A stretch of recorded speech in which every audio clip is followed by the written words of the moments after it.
partisipasyon po sa magiging talakayan ngayong araw. Maraming salamat po.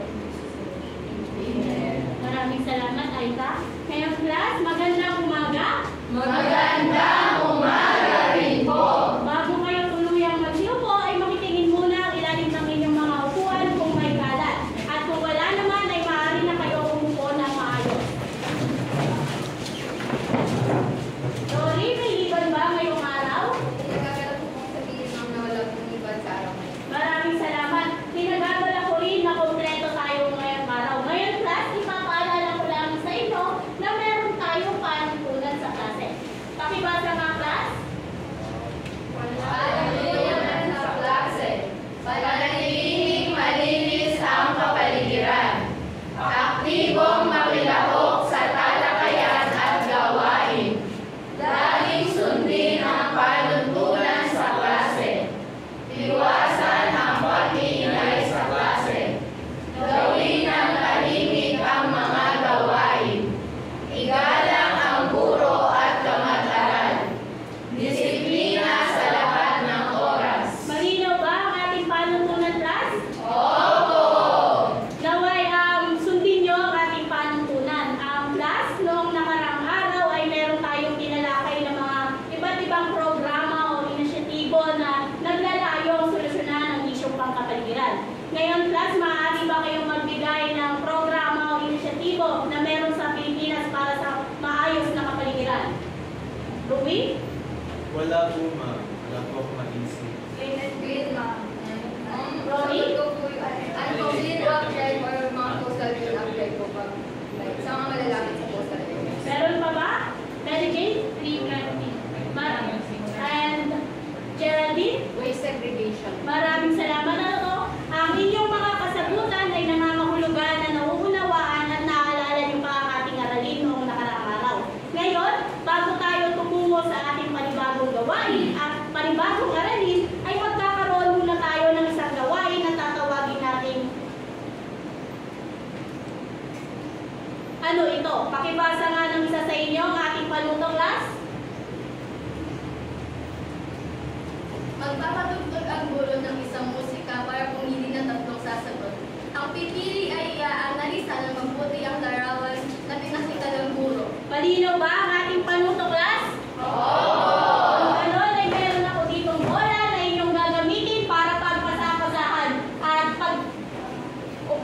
kapag tumugtog na ang musika na aking ipi-play ay ipapapasa-pasa nyo ito sa inyong mga kaklase.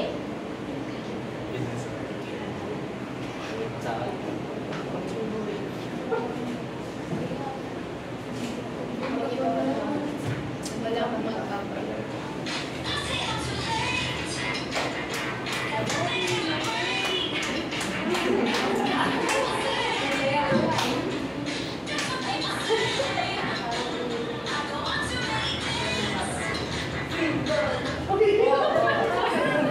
Ngayon, pipiliin na natin ang ikalawang maswerte na sasali sa ating maikling gawain.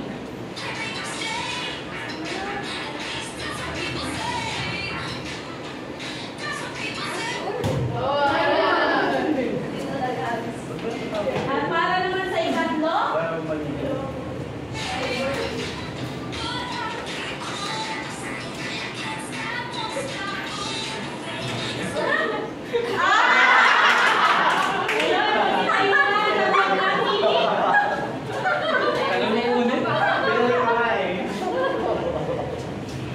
Dinabak ko yung mga. anong nakikita niyo sa larawan? Anong napapansin niyo? Opo. Sige, ang napapansin ko po ay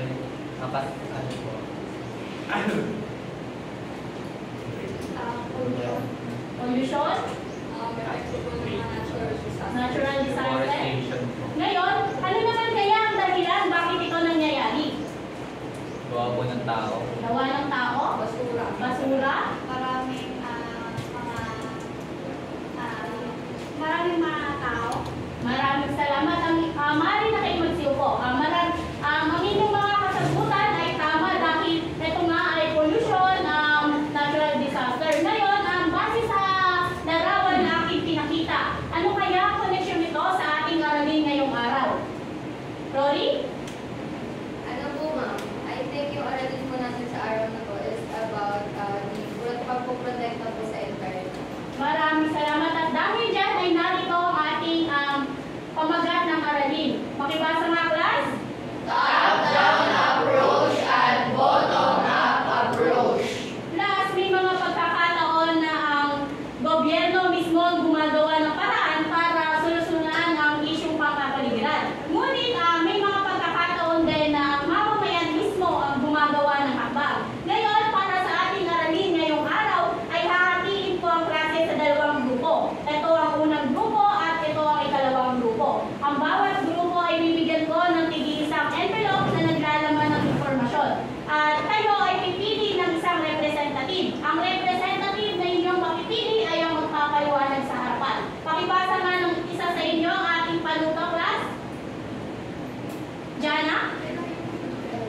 katapusan.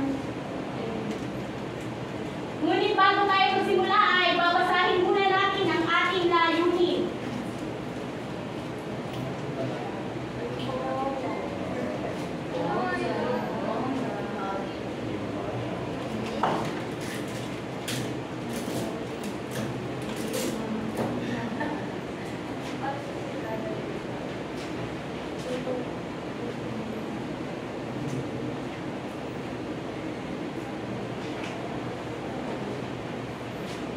Makibasa mga klas ang ating layunin. Sa katapusan ng aralin, 100% ng mga mag-aaral na may humigit kumulang 80% ng antas ng kaalaman ay inaasahang natatalakay ang mga programa at inisyatibo upang mapalagaan ang kapaligiran. B. Nakahalagahan ang pagtutulungan ng pamahalaan at mamamayan sa pagresolba ng suliranin ng kapaligiran sa pamamagitan ng pagsuporta sa mga programa at inisyatiba. At C.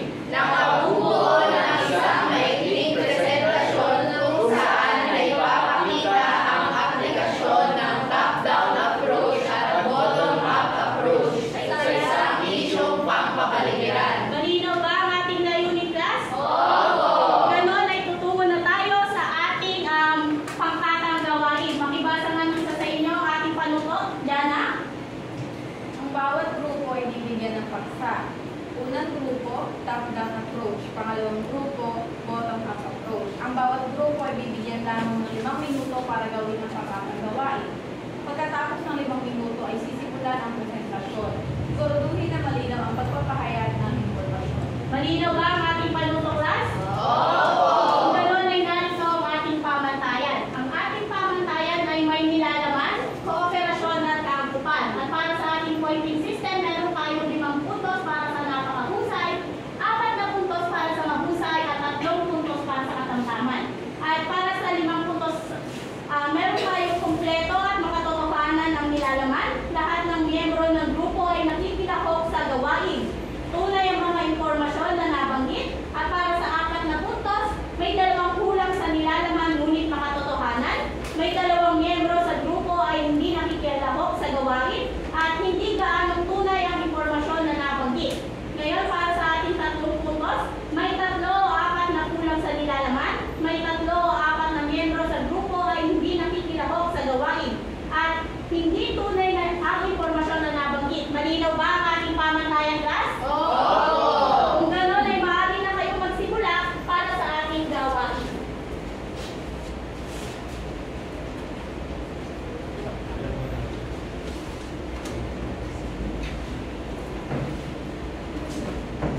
Tandaan na bibigyan ko lamang kayo ng 5 minuto para maghanda. Pwede ko pabalik sa inyo.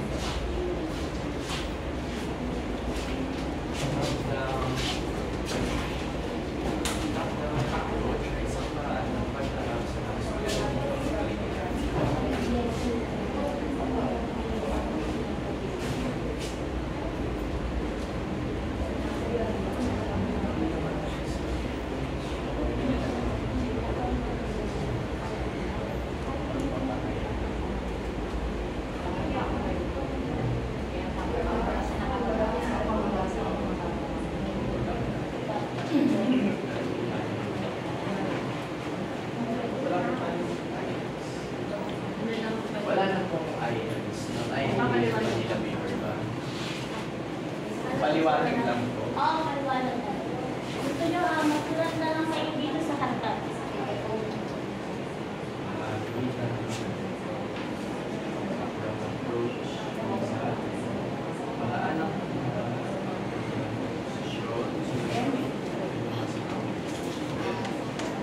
Yun, yung top-down approach daw, yung decision, solution, kumbaga yung decision, kung gagaling sa tao kumbaga, top-down, mula sa amin, papunta sa papel, ako yung nag-design. Karaniwan, yun sa pamahalaan kayo, gagaling,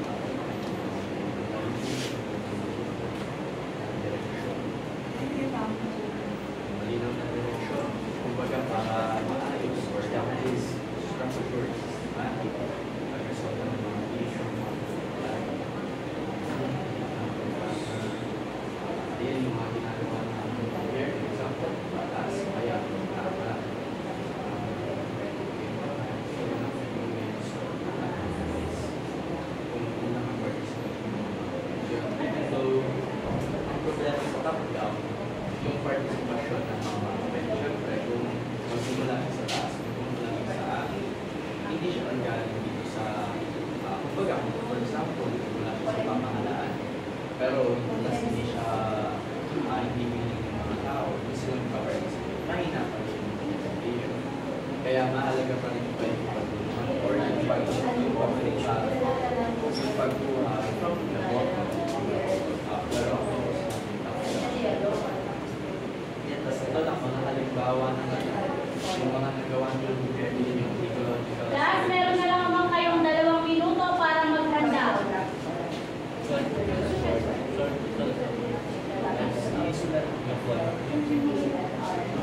Sino bang magiging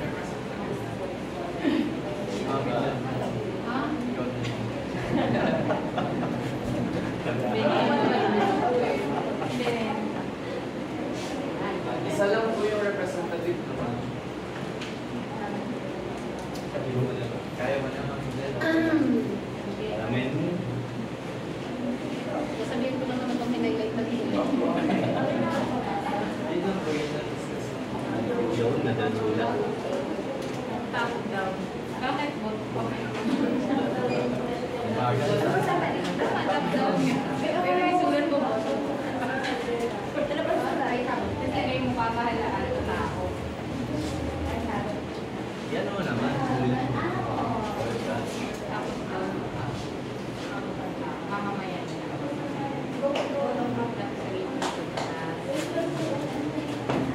Dito pa. Programa. Programa. Para sa kanya ba? Programa. Tapos dito.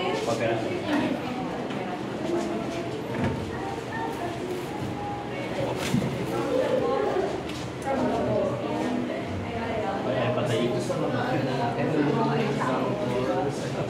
Yung arguments. Tapos, ano ka na?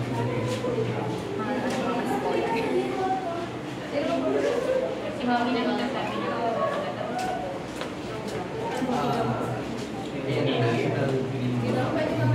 Ay, kayo nang bahala.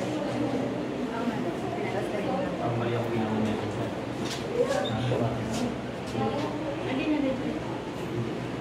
Action na sila to. Hindi na kinatama. DNR. Last, yan na ang ating 5 minuto. Magsimpo na ang bawat isa.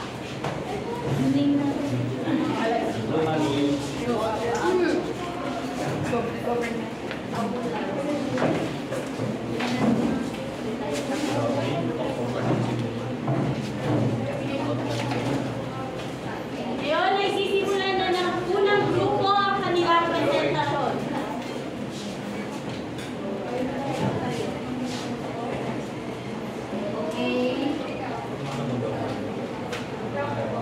Kami yung group 1 at ang napunta sa amin ay ang top-down approach. Ang top-down approach, ito ay yung desisyon ay nagmumula sa pinakamataas pababa. For example, this yung pamahalaan. Yung desisyon ay nagmumula sa pamahalaan papunta sa mga mamamayan. Ngayon, ang pamahalaan ay i-implement ng mga batas at saka programa. Example ng batas na na-implement ng pamahalaan is yung RA 9003. Ano ba yung RA 9003? Ito yung Ecological Solid Waste Management noong 2000. Tapos sa programa naman, merong National Greening Program. Ano ba yung ang layunin nun? Yung proyekto ng pamahalaan na ito, yung pagtatanim ng mga puno upang labanan yung deforestation. Yun lamang po ang aming presentation. Salamat. Para sa nilalaman ng Group 1 ay bibigyan ko sila ng 5 puntos. Kooperasyon 5 puntos at kakupal 5 puntos. Ngayong class, bigyan nga natin ng ang husay nuklap ang Group 1. Ngunit bago ito, alam niyo ba kung paano ang husay nuklap? Diligo! Ganito lamang siya. 1, 2, 3. 1, 2, 3. Ang husay nyo. Ngayon class, bigyan nyo nga ng ang husay nuklap ang Group 1. 1, 2, 3, ang husay nyo! Maraming salamat. Ngayon, base sa kanilang presentasyon, ano nga ulit ang ibig sabihin ng top-down approach?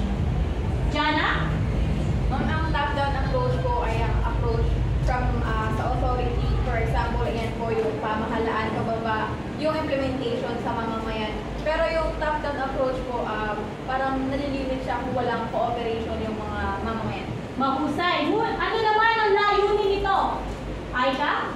Mabigyan ng mga proyekto, mga programa upang matulungan yung mga problema na kinaharap po ng mga mamamayan. Mahusay. Ngayon ay tutungo na tayo sa presentasyon ng ikalawang grupo.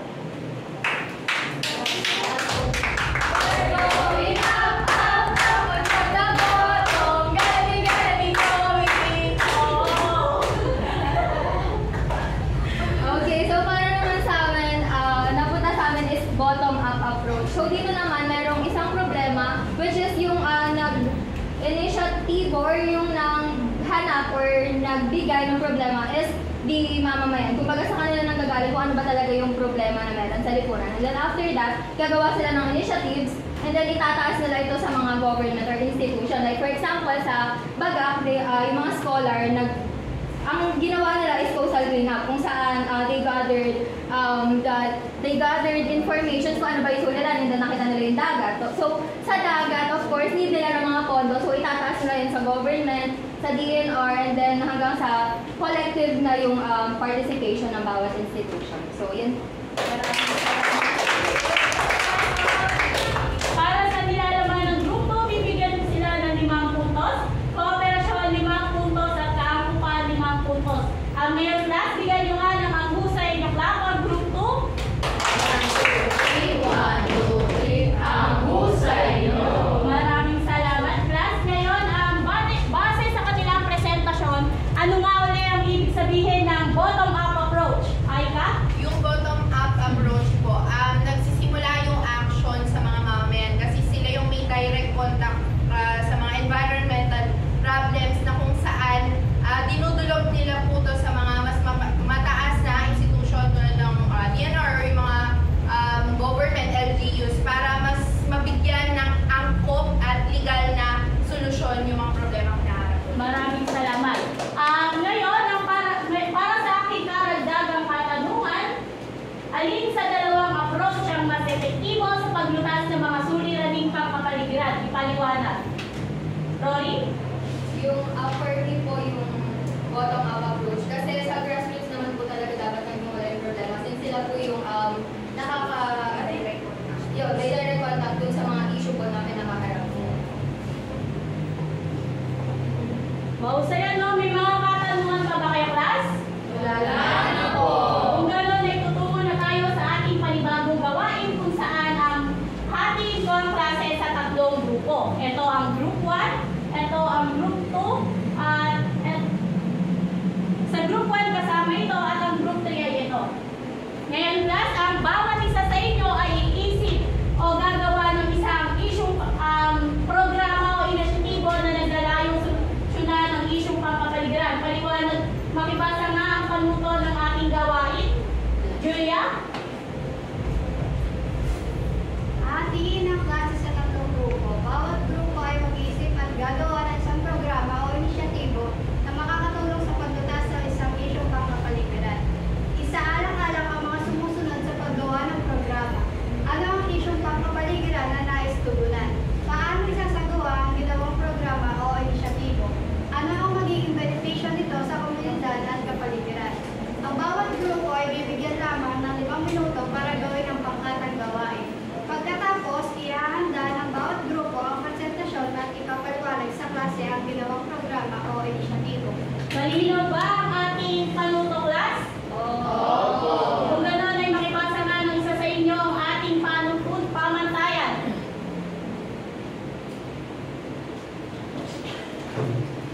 Pamantayan, nilalaman, napakahusay, kompleto at makatotohanan ng nilalaman. Mahusay, may 2 kulang sa nilalaman ulit ng katotohanan. Katamtaman, may 3 o 4 na kulang sa nilalaman. Kooperasyon, napakahusay. Lahat ng miyembro ng grupo ay nakikilahok sa gawain. Mahusay, may 2 miyembro sa grupo ay hindi nakikilahok sa gawain. Katamtaman, may 3 o 4 na miyembro sa grupo ay hindi nakikilahok sa gawain.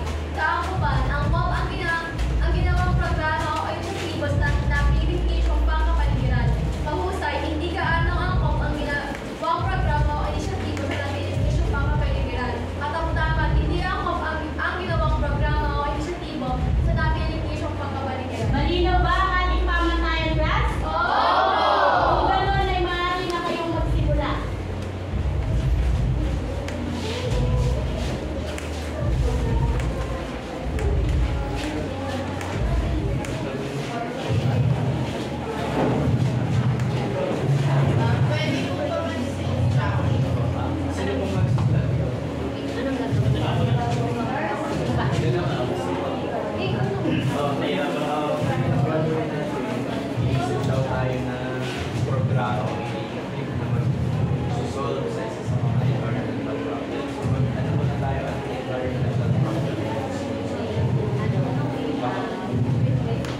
Sobrang laki na na. Maganda yung video lang nangyayari sa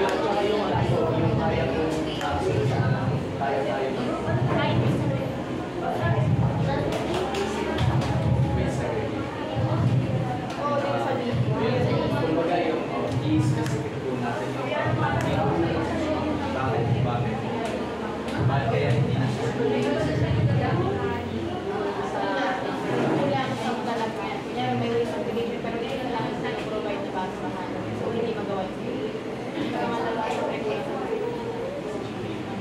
Nakakaalaman mo, hindi nila alam kung saan tuloy pa yung nagtapon yung Madalas patatlo nga yung kanin para kulang pa pero pero isa lang yung loob. Kulang pa lang yun. Kumbaga, yung third natin yun, streamline. Lalagyan natin show my stream.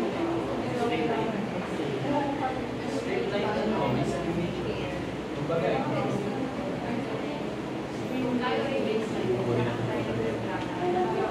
Siyempre ka pa. Siyempre ka yun.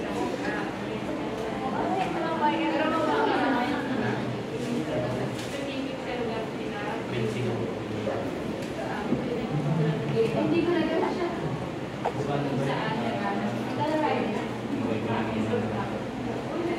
Drawing ka lang ba?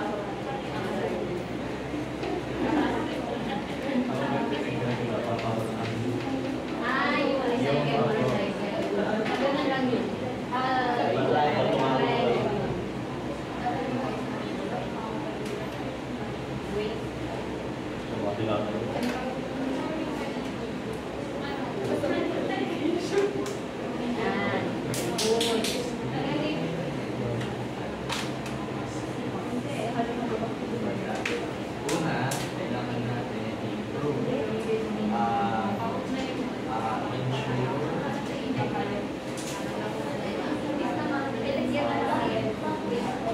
Waste disposal.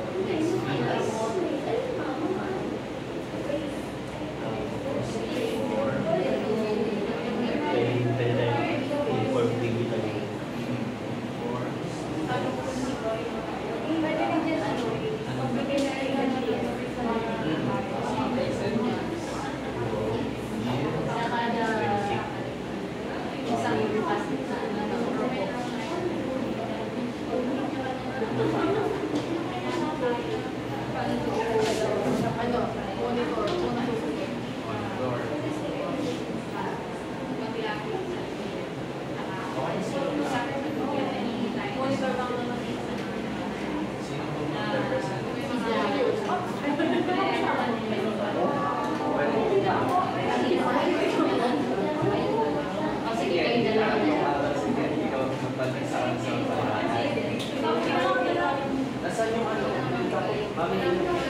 Wait lang. Ito nakita sa ano eh. Saan mga galing yung mga? Erika to.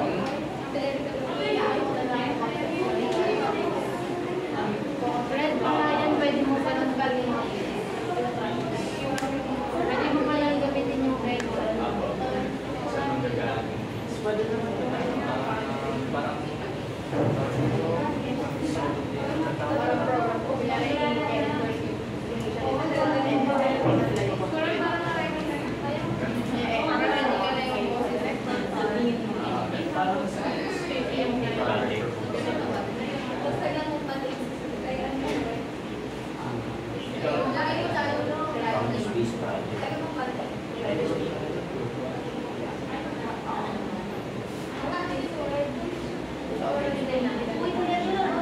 Last 1 minute na lang.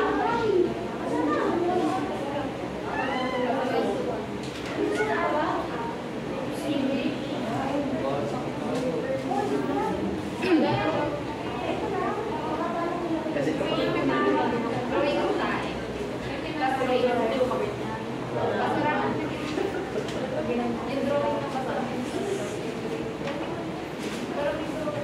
kapag pwede na po namin i-indicate sa board.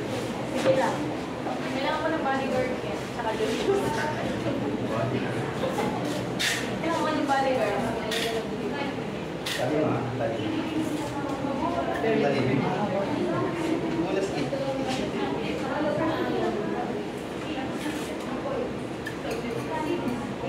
Sorry. Dumulas siya.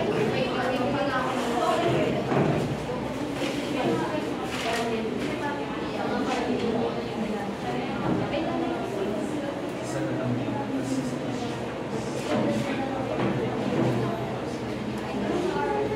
Last, meron na lamang kayong 30 seconds para sa paghahanda.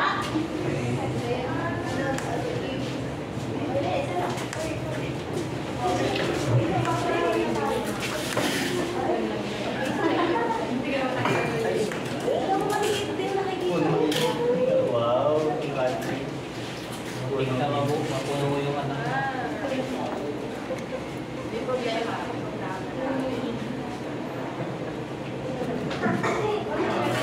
Sali. Tingnan ka din. Walang water.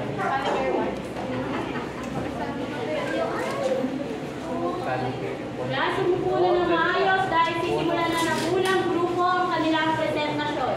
Hold on na boss.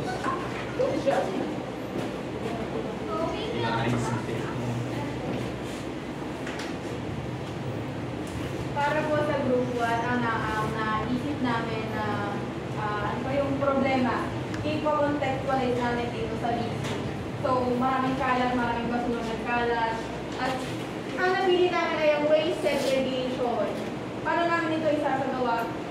May ensure namin, i-ensure yung waste bins. Kasi, di ba, ang unang-unang problema kung bakit hindi nasasagawa yung waste segregation dahil kulang yung pinaprovide na waste trash bins. Kumbaga, may segregation nga pero isa lang yung trash bins na binibigay kaya doon lang din lahat nalalagay. Ngayon, meron ng trash bins. I-inform naman namin yung students kung saan magkakaroon ng seminars o kaya may room-to-room visits para naman nagkaroon sila ng kaalaman at saka maging aware sila dito sa waste segregation. Next is give incentive sa mga students na palaging makalat. Yung mga susunod sa waste segregation program na ito ay magkakaroon ng incentive kung saan magiging mo ito para magpatuloy at para kumalat yung initiative na maging aware lahat ng students, mag-participate lahat ng students kasi nga may binibigay na incentive. Next is monitoring. So, provided na ang bins inform ng students meron ng incentives. Kailangan naman natin ma-monitor kung nagagawa ba yung program o yung initiative na ito. Ngayon, paano ito magiging feasible? Pwede namin itong i-endorse sa NSTP kung saan ipopropose namin dito at sila yung mag-i-implement, fully implement ng program na ito. Kailangan po. Para sa nilalaman ng Group 1, bibigyan ko sila ng 5 puntos, kooperasyon 5 puntos, at kaangkupan 5 puntos. Plus, bigyan nyo nga ng ang husay nuklak ang Group 1. Ngunit bago iyan, ay may panibago tayong versyon ng ang husay nuklak. Ganito lamang siya. 1, 2, 3, 1, 2, 3, ang husay nyo. Okay ba, class? Kung gano'n, ay bigyan nyo nga ng ang husay nuklak ang Group 1. Nakatayo gawin. Sige lang.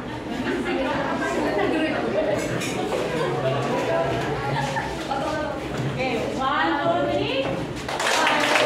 1, 2, 3, ang husay nyo. Maraming salamat. Ngayon ay sumuko na tayo sa presentasyon ng ikalawang grupo.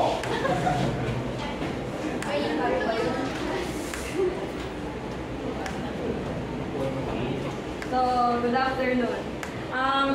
Naisip po namin na initiative is punuin since ang ating isa sa mga problema sa community natin, hindi lang dito sa Pilipinas but across the globe is the deforestation. Naisip po namin ang initiative na punuin kung saan yung mga e-waste or mga kahit anong like bote o yung e-waste na sinasabi ni Aika basta meron ano yun kasi yung yung dito, yung explanation dito, so para siyang machine. Familiar ba kayo sa sa ERIC? Yung search? search and May, bawat search ko kasi doon, may kaakibat na puno. So, inspired yung program or initiative namin regarding doon. Kumbaga dito, machine siya. So, nakasegregate yung mga yung mga waste na like yung bote, tapos dito yung mga e-waste, yung mga electronics, yung sira yung charger. Tapos once na mapuno yun, magkakaroon ng points kung saan iyon mako-convert siya sa mga seeds na pwede naming itanim kapag nakakuha kami ng mga specific areas kung saan ilalaan yung mga seeds na yun. Ayun. So, kapag napalaganap na natin sa unti-unti yan, syempre ipaparating na natin yan sa mga nakakataas para mas ma-spread pa yung awareness and yung punuin. Ano yung magiging epekto niya sa lipunan? Of course, environmental healing. Kasi tulad ng mga nabibigay ng puno sa mundo, nahi-heal niya yung ozone layer, naiiwasan natin yung labis na epekto ng baha, at napakarami pang iba. So, ayun po yung puno.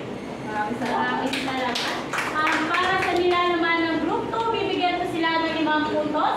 Kooperasyon 5 puntos at kaangkupan 5 puntos. Ngayon class, bigyan nyo nga ng ang husay nyo clap ang group 2. 1, 2, 3, 1, 2, 3, ang husay nyo. Maraming salamat. Ngayon, para sa presentasyon ng ikatlong grupo.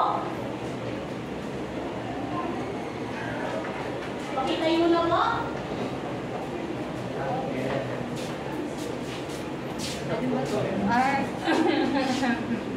Para po sa Group 3, ang naisip po namin initiatives ay pinamagatan naming Sanicare.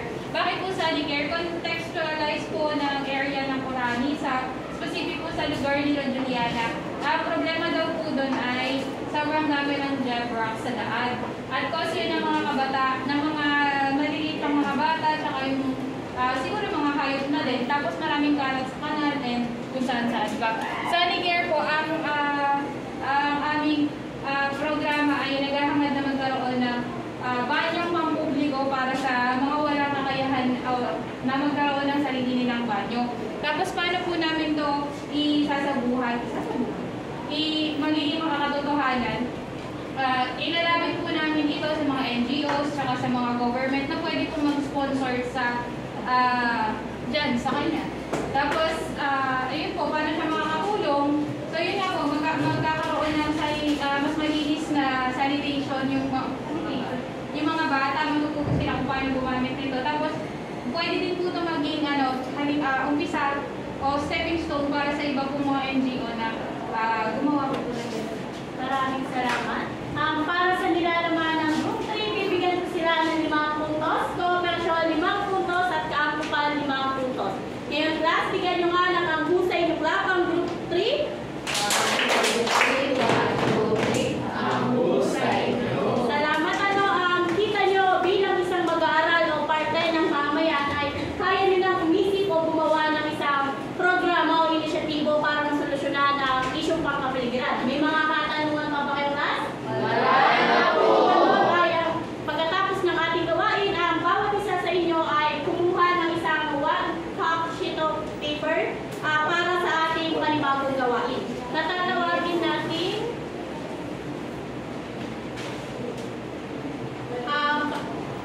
kung saan sasagutan nyo ang katanungan na ito. Paano mapapahalagahan ang mga programa at inisyatibo ng pamahalaan at mamamayan? Makibasa nga ng isa sa inyo ang ating panuto class. Geraldine? Sumulat ng isang maiking salaysay na sinasagot ang tanong na paano mo mapapahalagahan ang mga programa at inisyatibo ng pamahalaan at mamamayan. Ang salaysay ay binubuo ng 5 pangungusap lamang, ipapasa ang gawa sa guro. Bubunutin ng guro ang 2 mag-aaral na magbabahagi at magpapaliwanag ng kanilang ginawa sa harapan. Malinaw ba ang ating panuto class? Opo! Malunay narito ang ating pamantayan. Pakibasa nga, Ken. Pamantayan. Ilalaman, napakahusay. Napakalinaw at direkta ang mensahe. Malinaw ang mensahe. Ang tamtaman, hindi gaano malinaw ang mensahe. Pamantayan. Pagkamakatotohan, napakahusay, makatotohanan ang ginawang salaysay. Mahusay, hindi gaano makatotohan ang ginawang salaysay. Katamtaman, walang katotohanan ang ginawang salaysay. Malinaw ba, class? Kung gano'n ay maaari na kayo magsimula at tandaan na bibigyan ko lamang kayo ng 3 minuto para gawin ito. Pabalik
class, may 1 minuto na lang kayo para gawin ang ating gawain.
Tapos na ba kayo?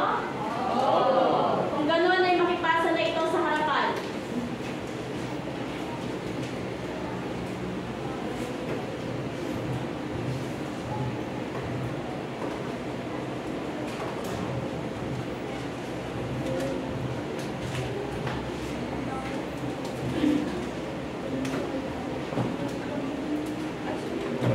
Ngayon, para sa ating unang magpapaliwanag ng kanyang ginawang maikling sanaysay,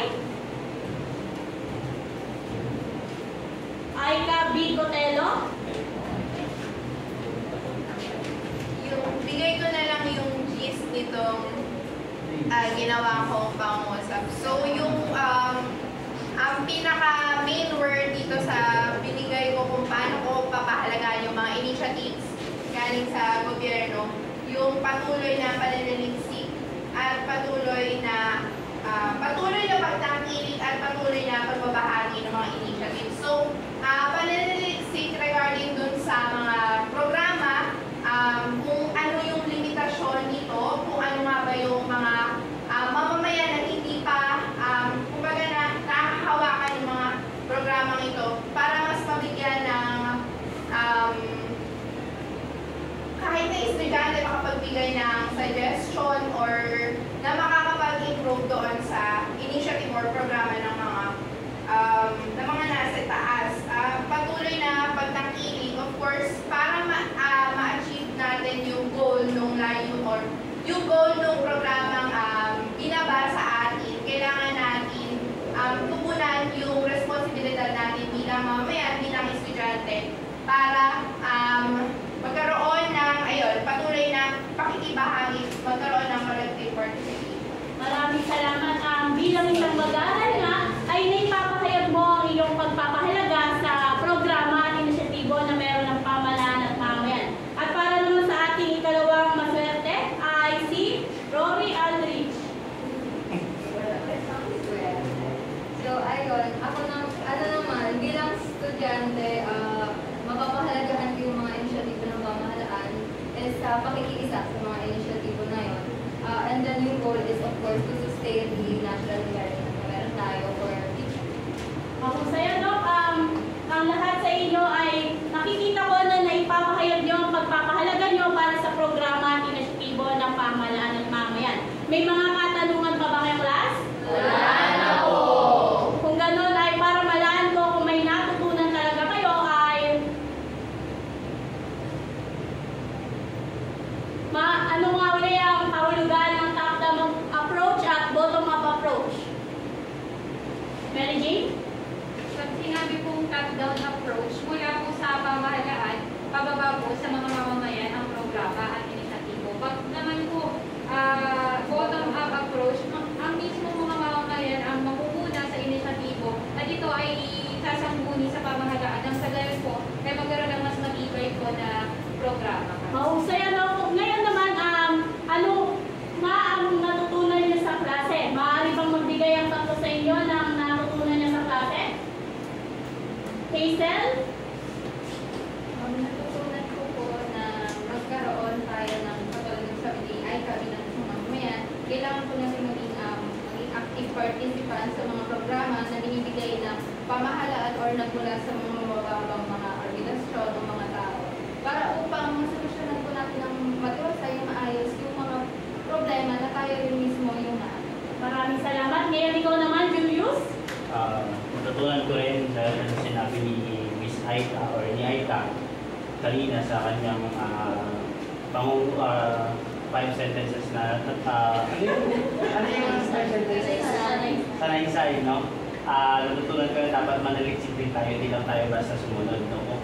Alamin din natin kung tama ba yung ginagawa ng gobyerno or effective ba yung ginagawa programa ng gobyerno na yun bago tayo makiisa. Ngayon, para naman sa huling magpapahagi ng kanyang natutunan, Aryan. Equal participation para sa lahat. Hindi lang po sa mga mamamayan, kundi pati sa gobyerno na namamalakad sa mga solusyon, sa mga inisyatibo na ginagawa sa kapaligiran. Napakahalaga po ng ugnayan between the leaders and the followers. So, ito. Maraming salamat na to. Ang inyong mga kasagutan ay nangangahulugan na nauunawaan nyo ng maayos ang ating aralin ngayong araw. At dahil dyan, dito na rin tatapos ang ating panibagong gawain. Plus, palakpakan nyo ang inyong mga sarili para sa aktibong